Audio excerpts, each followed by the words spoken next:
I went to the New England Foundation for the Arts and was, through the National Dance Project, was able to continue to support Eiko Koma's work, and also work with the folks at NIFA to bring to life, as part of the National Dance Project, the Center for Creative Research that you heard about earlier, and the Contemporary Arts Center Network. And the Center for Creative Research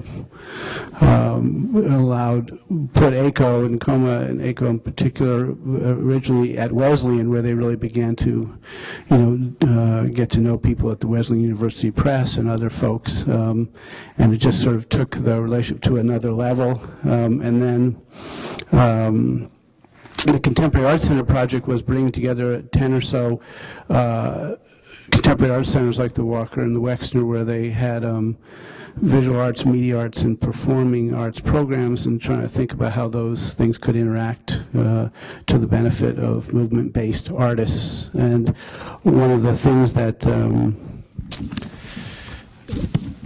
came out of that for me was the notion of retrospectives, mid-career surveys, different ways in which artists who reach a certain point in their career, that you could, not just have a sustained relationship, but look at them as having bodies of work that could be looked at. And these applying sort of visual arts curatorial techniques to time-based work, it's not all good. I mean, it needs to be a hybrid. There are values in the performing arts that are pretty crucial, and there are working methods in the visual arts that are worth looking at too, but I think it's not one or the other. It's some kind of hopefully utilization of the best features from both communities.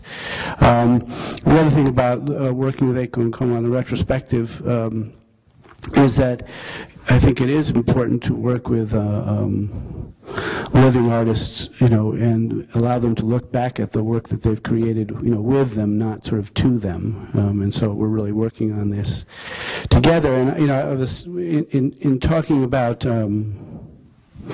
this morning when there was the really good panel about sort of audiences, and Terry and others were talking.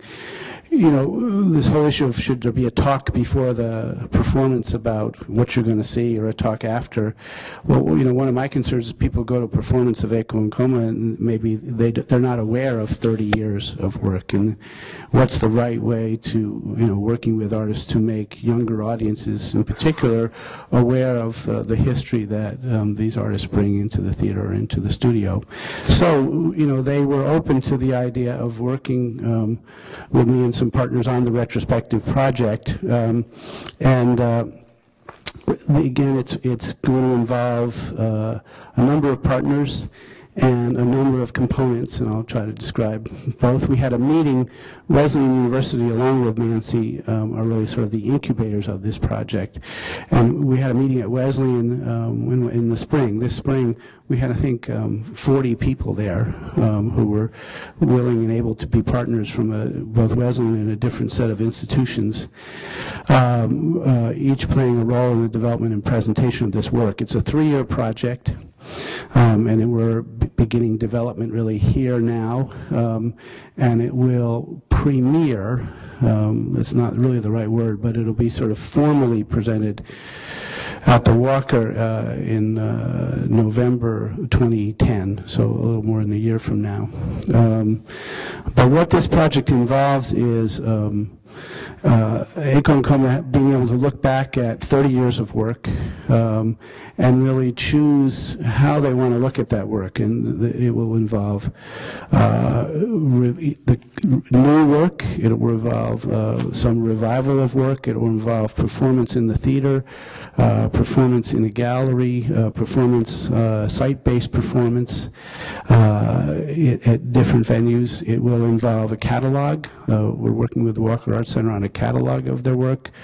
Wesleyan University, we're working with a book that will really be more their voice, the writings of Eiko and Koma.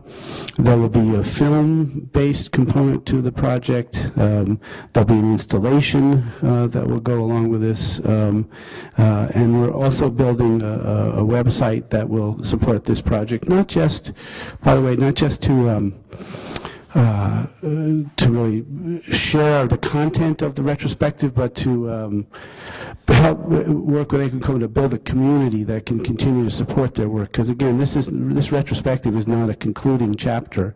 This is in the middle of their work as important living artists. But one of the things we want to do is take this opportunity to allow them to create a sort of an unmediated relationship to the people around the world who they've touched over these 30 years, so that they can be in direct contact with them and talk to them about their work as process and as it goes forward. So that's one of the goals of the site. The partners, as I mentioned, are Wesleyan, the Walker Dance Space, and other New York partners, the Museum of Contemporary Art in Chicago, Muncie, the American Dance Festival, some partners in Los Angeles we're still talking with, and then we're hoping to take this project to Japan and on to other sites in Asia. And again, that will begin formally, it begins now as process formally in November of 10 and will conclude in spring of 2012.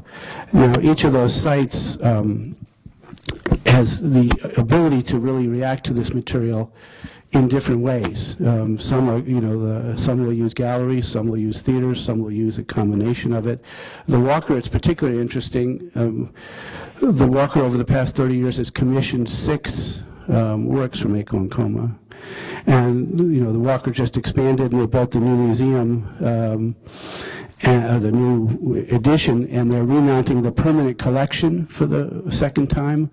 How museums show some of the permanent collection and then it changes. Well, they're going to dedicate some space in that remounting to Eiko Koma, so that we will be looking at their work as part of the permanent collection of the Walker Art Center. So, that's really a great thing.